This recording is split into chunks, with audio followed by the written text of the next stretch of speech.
கர்த்தருக்குள் பிரியமானவர்களே, உங்களை யாவரையும் இயேசுவின் நாமத்தினால வாழ்த்துகின்றோம். வேதத்தில் யோனா தீர்க்கதரிசியின் புத்தகம் 4ஆம் அதிகாரம் 1 முதல் 4 வரை ஆண்டவருக்கும் யோனாக்கும் ஒரு கான்வர்சேஷன் நடக்கிறது. முதல் வசனம் சொல்லுகிறது, யோனாவுக்கு இது மிகவும் விசனமாய் இருந்தது. அவன் கடும் கோபம் கொண்டு, 2 விஷயம். ஒன்று, ஆண்டவர் சொன்ன ஒரு விஷயம் யோனாவுக்கு ரொம்ப விசனமாக இருந்ததுதான். 2வது பார்த்தீங்கன்னா, அதனால் கடும் கோபம் வருதான். அவன் கர்த்தர்கிட்ட சொல்கிறாரு, நான் என் தேசத்தில் இருக்கும் போதே சொன்னேன், நான் போக மாட்டேன்னு சொன்னேன், நீங்கள் என்ன போக சொன்னீங்க அப்படின்னு சொல்லிட்டு ஆண்டோட்ட இறக்கூடிய சண்டை போடுறார். இந்த சம்பவம் என்ன அப்படின்னு பார்த்தீங்கன்னா, நினிவே என்கிற ஒரு பட்டணம் இருக்கின்றது. அந்த நினிவே பட்டணத்தில் அக்கிரமம் பெருகி இருக்கிறது. அப்போ ஆண்டவர் என்ன சொன்னார், யோனா அப்படின்ற ஒரு தீர்க்கதரிசி அழைத்து, நீ போய் நினிவே என்கிற பட்டணத்துக்கு விரோதமாக தீர்க்கதரிசனம் சொல்லு, ஏன்னா என்ன பண்ண போகிறேன், இந்த பட்டணத்தை அழிக்க போகிறேன் அப்படின்னு சொல்லுவார். அப்போ இந்த யோனா என்ன பண்ணுவார், நினிவேக்கு போகாமல் தர்ஷீஷ் அப்படின்ற இடத்துக்கு கப்பல் ஏறி போயிடுவார்.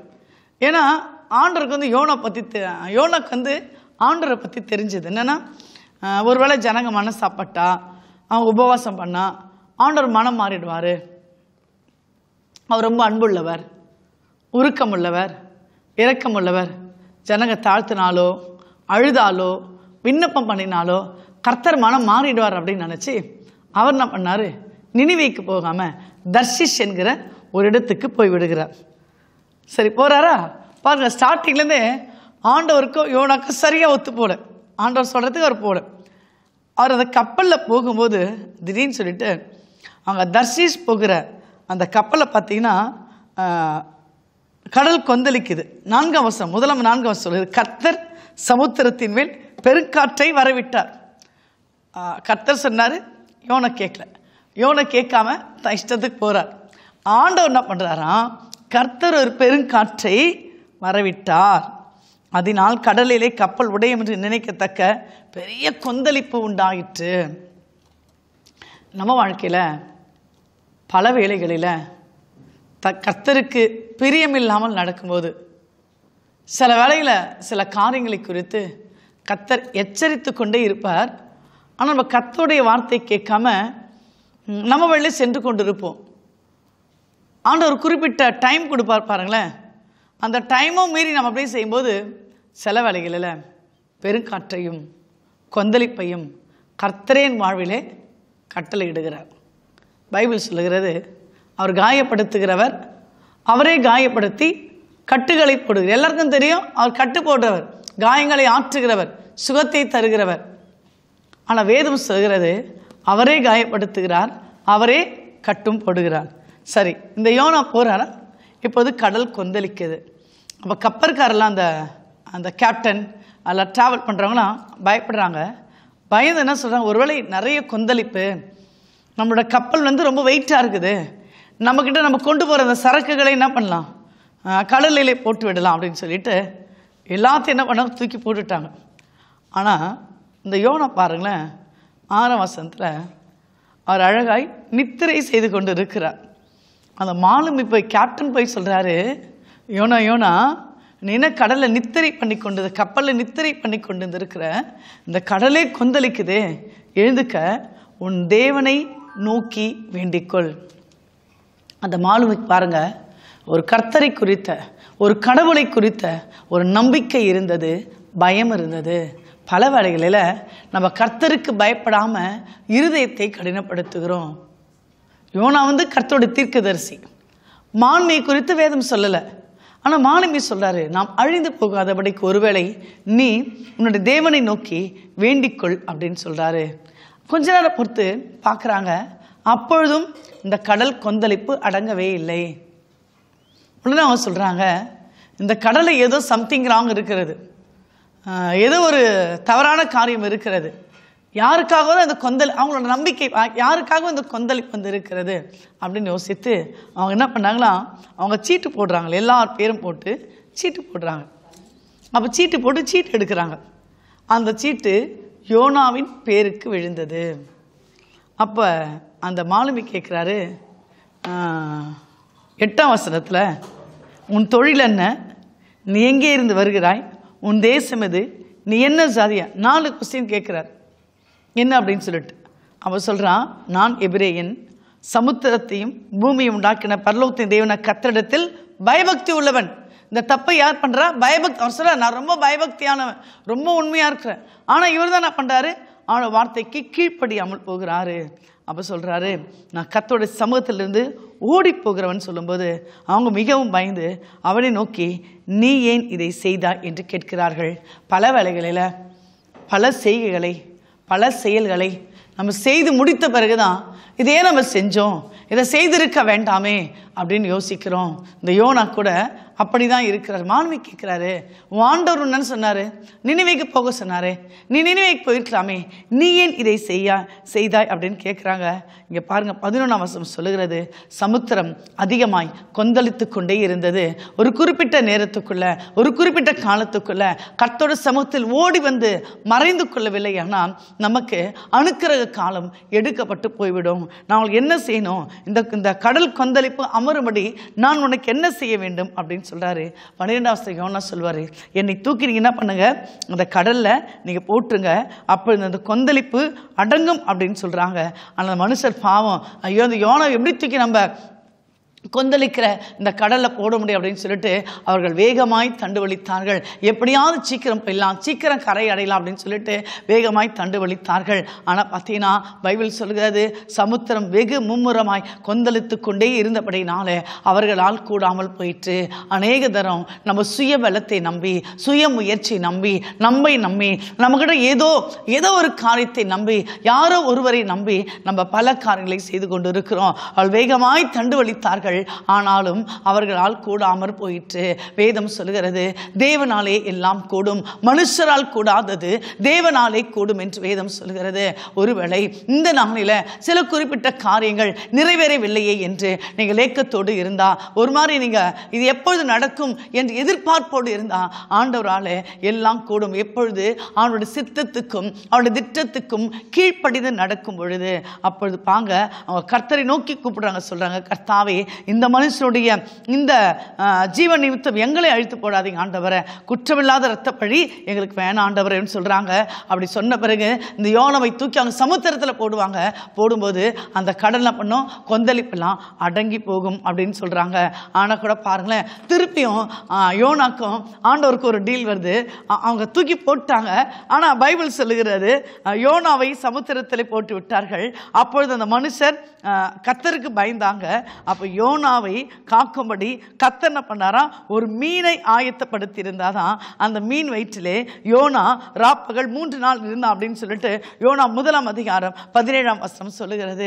ஆண்டோட சித்தல போகும்போது அவர் கைவிட்ட மாட்டார். கைவிடுற மாதிரி தோணும், ஆனால் அவர் கைவிட மாட்டார். ஏன்னா பைபிள் சொல்லுகிறது, நான் உன்னை விட்டு விலகவில்லை, நான் உன்னை கைவிடவில்லை அப்படின்னு சொல்றாரு. இந்த யோனா மேல கர்த்தர் கொஞ்சம் மன வருத்தம் இருந்தாலும் இந்த யோனாவை கர்த்தர் கைவிடவே இல்லை. இது ஒரு பெரிய ஸ்டோரி வந்துனே இருக்கும். அவர் சொல்வார், ஆண்டவரே நான் என்ன சொல்றேன், நீங்க ரொம்ப மனம் உருக்கம் உள்ள தேவன், நீங்க என்ன பண்ணுவீங்க, நீங்க ஜனங்க பேச்சை கேட்பீங்க, நீங்க ஒன்று சொல்வீங்க, ஒன்று செய்ய மாட்டீங்க அப்படிலாம் யோனா என்ன பண்ணார், ஆண்டவர்கிட்ட திருப்பி பேசிக்கொண்டே இருப்பார். பாருங்களேன், அப்பதான் 2ஆவது அதிகாரத்தில் பார்த்தீங்கன்னா மீனின் வயிற்றிருந்த யோனா தன் தேவனாகிய கர்த்தரை நோக்கி விண்ணப்பம் பண்ணினான். பாருங்க, நம்ம நிறைய நேரம் கிடைக்கிறது, நிறைய காலம் கிடைக்கிறது, நம்மளால விண்ணப்பம் பண்ண முடியல. ஆனா அந்த யோனா பாருங்க, மீனின் வயிற்றிலிருந்து யோனா கர்த்தரை நோக்கி விண்ணப்பம் பண்றாரு. என் நெருக்கத்திலே நான் கர்த்தரை நோக்கி கூப்பிட்டேன், அவர் எனக்கு உத்தரவு அருளினார் அப்படின்னு சொல்றாங்க. இன்றைக்கு ஒருவேளை எந்த நெருக்கத்தின் வழியா நீங்க கடந்து வரீங்களோ, எந்த பாடுகள் வழியா கடந்து வரீங்களோ, யோனாவுடைய நெருக்கத்தில யோனாவுடைய சத்தத்தை கேட்ட தேவன், விண்ணப்பத்தின் சத்தத்தை கேட்ட தேவன் இன்றைக்கு நம்முடைய நெருக்கங்களில் இருந்து, பாடுகளில் இருந்து, ஐயோ இந்த பிரச்சனை வெளியவே வர முடியலையே, இது ஏன் எனக்கு வந்தது என்று சில காரியங்களை குறித்து நீங்க நெருக்கமான ஒரு சூழ்நிலையை கடந்து சென்று கொண்டிருந்தார். ஆண்டவர் சொல்றாரு, அந்த நெருக்கத்தின் மத்தியில நான் உனக்கு போதுமானவராய் இருக்கிறேன். அவர் சொல்வாரு, நான் உம்மை பார்க்கிறேன், ஆலயத்தை பார்க்கிறேன் ஆண்டவரே, நீர் என்னை சமுத்திரத்தின் நடுமைய ஆழத்திலே தள்ளிவிட்டீர் ஆண்டவரே, நீரோட்டம் என்னை சூழ்ந்து கொண்டது, உடைய வெள்ளங்களும் அலைகளும் எல்லாம் என் மேல் புரண்டது அப்படின்னு சொல்லிட்டு இந்த யோனா மீனின் வயிற்றிலிருந்து கர்த்தரை நோக்கி கூப்பிடுகிறான். சங்கீதக்காரன் சொல்வாரு, மானானது நீரோடைகளை வாஞ்சித்து கதறுது போல ஜீவனுள்ள தேவன் மேலேயே என் ஆத்துமா தாகமா இருக்கிறது, என் ஆத்துமா கதறுகிறது. ஒருவேளை வியாதியோடு இருக்கிற உங்களுக்கு கூட கர்த்தர் கூட ஒரு புது பலனை தரப்போகிறாராம். நிறைய நாள் இப்ப நிறைய பேர் சொல்றீங்க, இந்த வியாதி மாறவில்லை, இந்த டாக்டர் இப்படி சொன்னாங்க, இவங்க இப்படி சொன்னாங்க, அவங்க இப்படி சொன்னாங்க, இரவுல தூக்கம் இல்லை, தனிமையா இருக்கிறேன், நிறைய நேரம் தூக்கம் வரமாட்டேங்குது, எனக்கு நிறைய பிரச்சனைகள் இருக்கிறது. சிலருக்கு மன பிரச்சனை, உள்ள பிரச்சனை, சரீர பிரச்சனை, ஏதோ ஒரு பிரச்சனை இருக்கிறது. அப்படி இருக்கிற உங்களை பார்த்து ஆண்டவர் சொல்லுகிறாரு, இப்பொழுது நீங்க அவரை நோக்கி கூப்பிடும் பொழுது, யோனா மீனின் வயிற்றிலிருந்து கர்த்தரை நோக்கி கூப்பிட்டாரே, அவர் சொல்றார், என்னை நோக்கி கூப்பிடு, யூ கால் அப்பான் மீ, அப்பொழுது நீ அறியாததும் உனக்கு எட்டாததுமான ஒரு பெரிய காரியங்களை நான் உனக்கு அறிவிப்பேன். மீனின் வயிற்றில யோனா கூப்பிட்ட போது கர்த்தர் அந்த விண்ணப்பத்தின் சத்தத்தை கேட்கிறார். பாருங்களேன், 3 நாள் பாருங்க அந்த யோனா மீனின் வயிற்றில கூட இருக்கிறாரு. பார்த்தீங்கன்னா 10ஆம் வசனம் சொல்லுகிறது, கர்த்தர் மீனுக்கு கட்டளையிட்டார், அது யோனாவை கரையிலே கக்கிவிட்டது. 3 நாள் ஒரு மனிதன் ஒரு மீனின் வயிற்றில் இருந்தான் அப்படின்னு வேதம் சொல்லுகிறது. 2வது ஆண்டவர் சொல்றாரு, நீ எழுந்து மகா நகரமாகிய நினிவேக்கு போய் நான் உன் கற்பிக்கிற வார்த்தைகளை அதற்கு விரோதமாக பிரசங்கி அப்படின்னு சொல்றாரு. இப்ப பாத்தீங்கன்னா இந்த யோனா என்ன பண்றான், திருப்பி 3 நாள் பிரயாணமா நினிவே என்கிற ஒரு பட்டணத்துக்கு போறாரு. அங்க போயிட்டு நினிவேல இந்த செய்தி என்ன பண்றாரு, ஆண்டு அந்த செய்தியை சொன்னாரு, அழிக்க போகிறார் அப்படின்ற செய்தியை அவர் என்ன பண்றாரா, அறிவிக்கிறார். ஆனா பாத்தீங்கன்னா 6ஆம் வசனத்துல இந்த செய்தி நினிவேயின் ராஜாவுக்கு கெட்டின போது அவன் தன் சிங்காசனத்தை விட்டு எழுந்து தான் உடுத்திருந்த உடுப்பை கழற்றி போட்டு ரட்டை உடித்துக் கொண்டு சாம்பலிலே உட்கார்ந்தான். இங்க பாருங்க, தன் உடுப்பை கழற்றி போட்டு ரட்டை உடித்துக் கொண்டு சாம்பலிலே உட்கார்ந்தான். நான் இருக்கிற மாதிரியே தான் இருப்பேன், நான் என் செயல்களை செய்து கொண்டே இருப்பேன், நான் என்ன மாத்திக்க மாட்டேன், என் குணங்களை மாற்றிக்கொள்ள மாட்டேன், என் கேரக்டரை மாற்றிக்கொள்ள மாட்டேன், என் ரெட்டை நான் கலந்து போட மாட்டேன், எந்த ஒரு உடுப்பையோ ஒரு பெருமையோ இல்லை ஒரு ஆணவமோ எனக்கு இது இருக்குது அதற்கு ஏதோ ஒன்று அது என் உடுப்பா இருந்தா அதை நான் கழட்ட மாட்டேன், அதுக்கு மேலேயே எல்லாம் நடக்கணும்னு நினைக்கிறோம். ஆனால் இவர் நினிவேவின் ராஜா இந்த யோனாவின் வார்த்தைகளை கேட்ட உடனே அவர் என்ன சொல்றாரா, தான் உடுத்து இருந்த அந்த உடுப்பை கழற்றி போட்டானாம். இன்றைக்கு ஆண்டவரே உமக்கு பிரியமில்லாத ஏதோ ஒரு குணம், உமக்கு பிரியமில்லாத ஏதோ ஒரு கேரக்டர், உமக்கு பிரியமில்லாத ஏதோ ஒரு செய்கை, உமக்கு பிரியமில்லாத ஏதோ ஒரு பலவீனம் என்கிட்ட இருக்குமானால் ஆண்டவரே என்னுடைய உடுப்பை கழற்றி போட நான் ஆயத்தமாக இருக்கிறேன். 2வது பார்த்தீங்கன்னா அவர் ரெட்டை என்ன பண்ணாராம், உடுத்தி கொண்டார் அப்படின்னு சொல்றாங்க. அவன் ரெட்டை உடுத்தி கொண்டு சாம்பலிலே உட்கார்ந்தான். இந்த ரெட்டு சாம்பல் 2 எதை குறிக்கிறதுனா ஒரு தாழ்மையை குறிக்கிறது. பல வேளைகளில் நம்மால தாழ்மையா இருக்க முடியாது. நம்ம சாதாரணமா பேசும்போது கூட நம்மை அறியாமலே நம்ம பெருமையை தான் பேசுவோமே தவிர அந்த தாழ்மையை தரித்துக் கொள்ள நாம் தவறி விடுகிறோம். அந்த ராஜா தன்னோட மேன்மையை, தன்னோட மகிமையை, தன் ராஜாவுடைய சிங்காசனத்தை இல்ல ராஜாவுடைய ஆடம்பரமான ட்ரெஸ்ஸை அவர் முதலாவது கழற்றி வைக்கிறாரு. 2வது பண்றாரா, தாழ்மைக்கு அடையாளமான அந்த ரட்டை உடித்துக் கொள்ளுகிறாரு, அந்த சாம்பலிலே உட்கார்ந்து கொள்ளுகிறாரு. ராஜா பாருங்க, தன் பிரதானிகளும் நிர்ணயம் பண்ணின கட்டளையாக நினிவே எங்கும் மிருகங்களும் மாடுகளும் ஆடுகளும் ஒன்றும் ருசி பாராதற்கும் மேயாமலும் தண்ணீர் குடியாமல் இருக்கவும் மனுஷரும் மிருகங்களும் ரட்டினால் மூடிக்கொண்டு தேவனை நோக்கி உரத்த சத்தமாய் கூப்பிடவும். ஒருவேளை என் வாழ்க்கையில இந்த ஆசீர்வாதம் வரல, இந்த காரியம் நடக்கல, இது காரணம் என்ன, நம்ம எதை எடுத்தாலும் சொல்லுவோம் இது காரணம் பிசாசு தான், இது காரணம் மனுஷங்க தான், இது காரணம் இந்த சூனியம் சந்தை, இப்படிதான் நம்ம சொல்லுவோம். ஆனா என்கிட்ட என்ன குறை இருக்குது, நான் கர்த்தருக்கு பிரியமா எப்படி இருக்கிறேன், எதை நான் விட்டு விட வேணும், அதை நம்ம என்ன பண்றதில்ல, ஆராய்ந்து பார்க்கறதில்ல. என் அன்பான சகோதரனையே, என் அன்பான சகோதரனே, இன்றைக்கு நீங்க நம்மை உங்களை ஆராய்ந்து பார்க்க அழைக்கப்படுகிறீர்கள். அவங்க சொல்றாங்க, உரத்த சத்தமாய் கூப்பிடவும் அவரவர் தம் தம் பொல்லாத வழியையும் தம் தம் கைகளை கொடுமையும் விட்டு திரும்பவும் கடவர்கள். அந்த ராஜா சொல்றான், நம்ம அழிக்கப்பட போகிறோம், இந்த நினிவே பட்டணம் அழிக்கப்பட போகிறது, அதனால நீங்க எந்த பொல்லாத செய்கையா இருந்தாலும் அதை விட்டுவிட அழைக்கப்படுகிறீர்கள் சொல்றாரு. அவன் வார்த்தை சொல்லுவான், யாருக்கு தெரியும் நாம் அழிந்து போகாதபடிக்கு ஒருவேளை தேவன் மனஸ்தாபப்பட்டு தம்முடைய உக்கர கோபத்தை விட்டு திரும்பினாலும் திரும்புவார் என்று கூற சொல்கிறான். நான் தப்பு பண்ணதான், நான் பாவியா தான் இருக்கிறேன், என்கிட்ட ஏதோ பலவீனம் இருக்குது, அப்படி தாழ்த்தும் போது கர்த்தர் என்ன பண்ணுவாராம், நம்ம எடுத்து பயன்படுத்துவாராம். ஆண்டவர் சொல்றாரு, தேவன் எல்லாரும் பாவம் செய்து தேவ மகிமை அற்றவர்களாய் மாறி போனார்கள் அப்படின்னு சொல்றாங்க. இந்த நினிவே ராஜா தன்னை தாழ்த்தும் போது என்னாச்சுன்னா, ஆண்டவர் பாருங்களேன், அவர்கள் பொல்லாத வழி திரும்பினார்கள் என்று தேவன் அவருடைய கிரியைகளை பார்த்து தாம் அவர்களுக்கு சேவன் என்று சொல்லி இருந்த தீங்கை குறித்து மனஸ்தாபப்பட்டு அதை செய்யாதிருந்தார். யோனா கிட்ட சொல்றார், யோனா போ, நீ தீர்க்கதரிசன உரை, நான் அழிக்க போறேன் அப்படின்னு சொல்லிடுறார். யோனாவும் போய் சொல்லிடுறார். இப்ப ஆண்டவர் என்ன பண்ணாரு, அவங்க உபவாசித்து மனஸ்தாபப்படும் போது தன்னோட ஸ்டேட்டஸை மாத்தி ஸ்டாண்ட்ல இருந்து வெளியே வந்துடுறார். வேணாம், அந்த ஜனங்களை மன்னிக்கலாம் அப்படின்னு நினைக்கிறார். அப்பதான் பாத்தீங்கன்னா யோனாவுக்கு இது மிகுந்த கோபமா இருந்தது. அப்பதான் என்ன பண்றாரு, அவரு கடும் கோபம் கண்டு அப்படின்னு. இந்த யோனான்ற பேருக்கு என்ன அர்த்தம்னா புறா அப்படின்னு சொல்லிட்டு அர்த்தமா. புறா வந்து ஆவியானவருக்கு அடையாளமா. புறா வந்து ரொம்ப சாந்த குணம் உள்ளதுதான். அந்த யோனா என்ன பண்றான், ரொம்ப கோபம் வருது அவனுக்கு. ஆண்டவரே, இது மாதிரி பண்ணுவீங்கன்னு எனக்கு ஏற்கனவே தெரியும் அப்படின்னு சொல்லிட்டு ஆண்டவர் என்ன பண்றாம வாக்குவாதம் பண்றான்.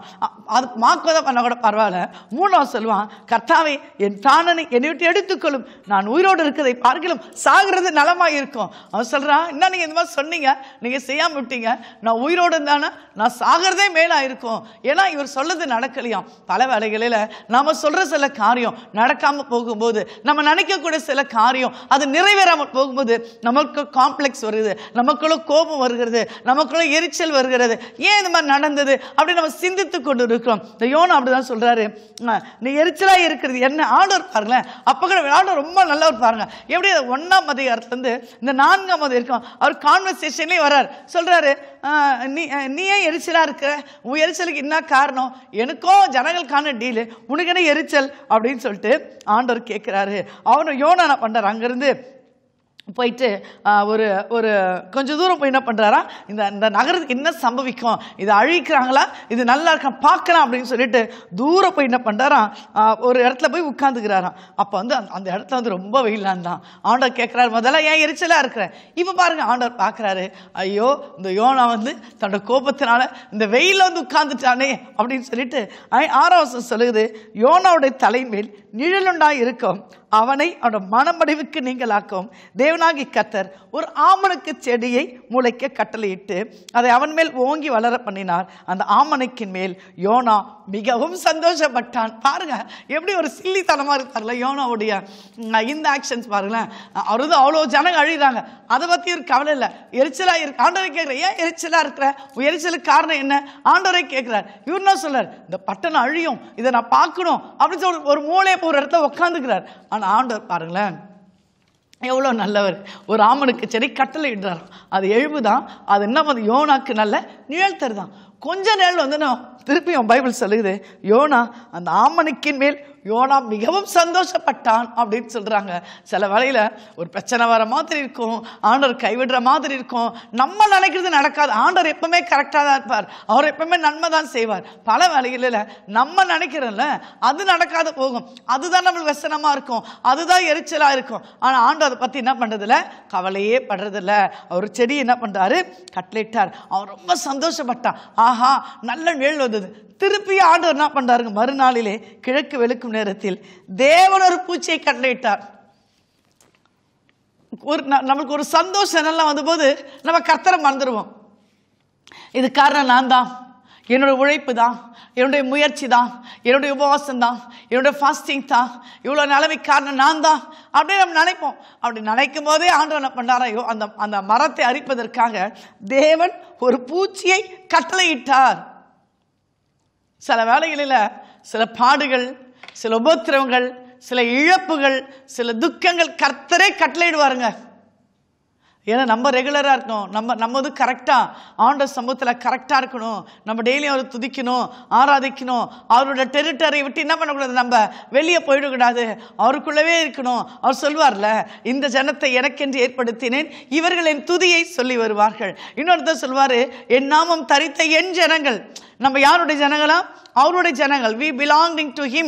அதனால அதுல இருந்து அவர் என்ன பண்ண மாட்டாரு, நம்மளை விட்டே கொடுக்க மாட்டாரு. இங்க என்ன பண்றாரு பாருங்க, ஒரு பூச்சியை கட்டளையிட்டார். வேதம் சொல்கிறது, அது ஆமணக்கு செடி அரித்து போட்டது, அதனால அது காய்ந்து போயிட்டு.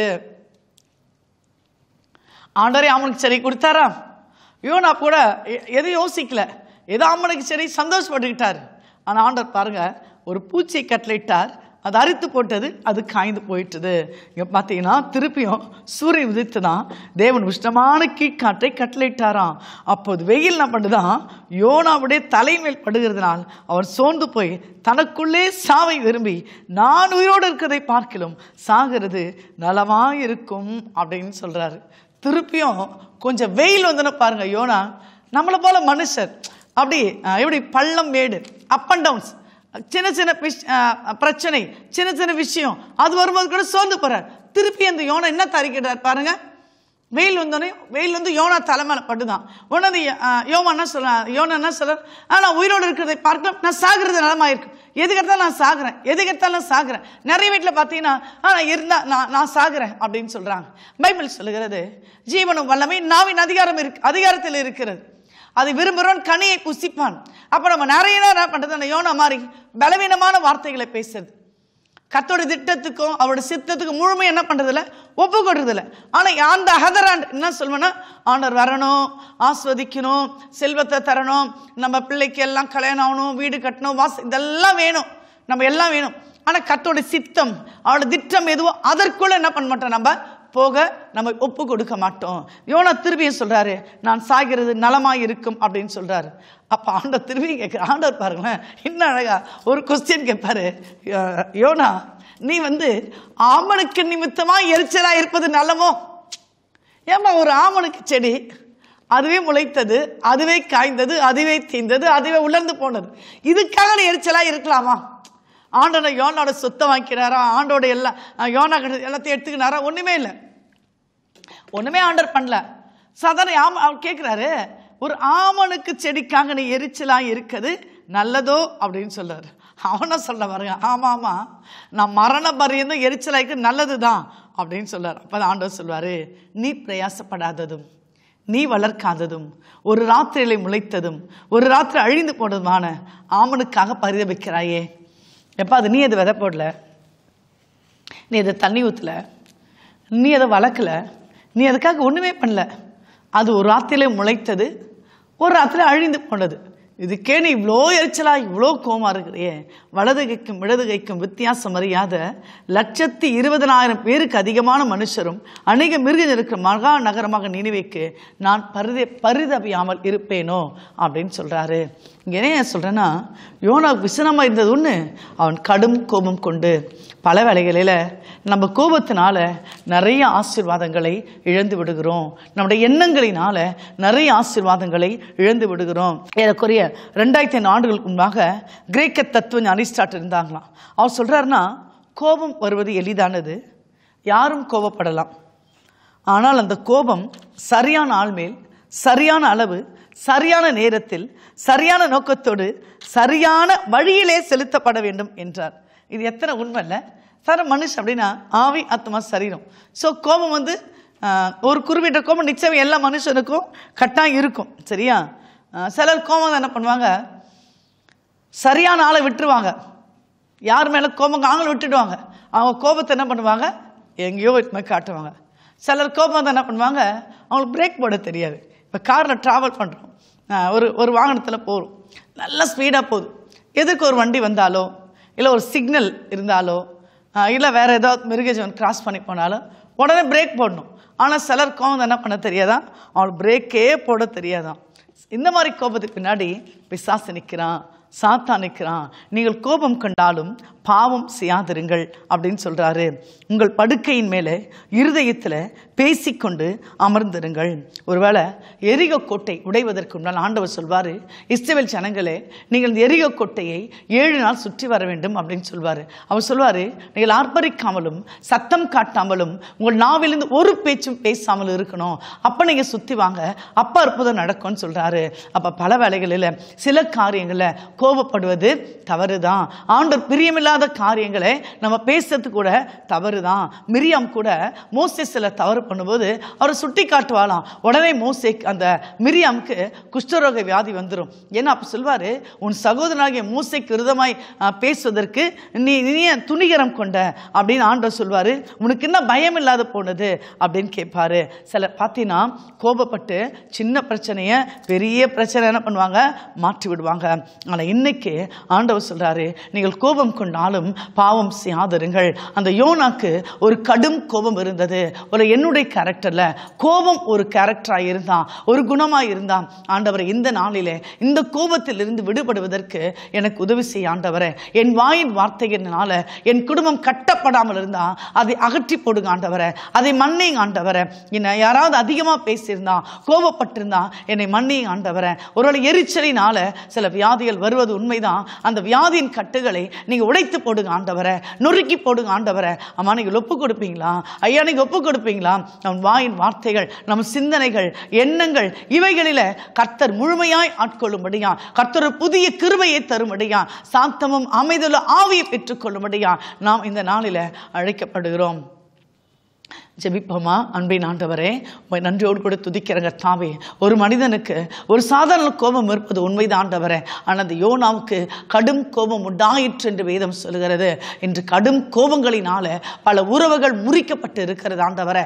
எங்களை தாழ்த்துகிற ஆண்டவரே, நாங்கள் எதை சரி செய்யணுமோ அதை சரி செய்யும்படியாய் உம்முடைய கரம் இறங்கட்ட ஆண்டவரே, உங்களுடைய வல்லமை இறங்கட்ட ஆண்டவரே, உங்களுடைய மகிமை இறங்கட்ட ஆண்டவரே. எங்களுடைய கோப குணங்கள் எல்லாம் கர்த்தர் மாற்றி போடுங்க ஆண்டவரே. ஒருவேளை எங்களுடைய கோப குணங்கள் எங்கள் குடும்ப வாழ்க்கைக்கு தடையா இருந்தால், எங்கள் உயர்வுக்கு தடையா இருந்தால், எங்க சமாதானத்துக்கு தடையா இருந்தால், எங்க சந்தோஷத்துக்கு தடையா இருந்தால், நீரே இறங்கும் ஆண்டவரே, நீரே இறங்கும் ஆண்டவரே. உம்முடைய அபிஷேக தைலத்தினால, உம்முடைய சமாதானத்தினால நீ நிரப்பும் ஆண்டவரே. வியாதிஸ்தர் மேல உம்முடைய வல்லமை இறங்கட்ட ஆண்டவரே. மருத்துவ கைவிடப்பட்ட ஒவ்வொருவர் மேல ஆண்டவரே உம்முடைய அபிஷேக தைலம் இறங்கட்ட ஆண்டவரே. அவருடைய அணுக்கள், கணுக்கள், நாடி, நரம்புகள், ரத்த நாளங்களில் இயேசுவின் ரத்தம் பாய்ந்து செல்லும்படியா இந்த செய்திக்கு பிறகு அற்புதம் நடந்தது, அடையாளம் நடந்தது என்று சொல்லும்படியா உங்க நாம மாத்திரம் மகிமைப்பட ஜெபிக்கிற ஆண்டவரே. கோபத்தினால, வீணான வார்த்தைகளினால, வீணான ஆண்டவரை செய்கைகளினால, மிஸ் அண்டர்ஸ்டாண்டிங்னால குடும்பங்கள் உடைக்கப்பட்டிருந்தால், குடும்ப உறவுகள் பிரிக்கப்பட்டிருந்தால், முறிக்கப்பட்டிருந்தால், ஆவியானவரே நீர் நடுவில் வந்து நின்று உங்களுக்கு சமாதானம் சொன்னீங்களே, அந்த சமாதானத்தை கட்டவிழ்க்கிறோம். இதற்கு பிறகு அற்புதங்கள் நடந்தது, அடையாளங்கள் நடந்தது, எங்கள் குடும்ப உறவு பலப்பட்டது என்று ஆண்டவரே உம்மை துதிக்க, உம்மை ஆராதிக்க கிருபை தாங்க. ஒவ்வொருவரையும் ஆசீர்வதிங்க ஆண்டவரே. இயேசுவின் வழியாய் கேட்கிறோம் ஜீவன் உள்ள நல்ல பிதாவே, ஆமென்.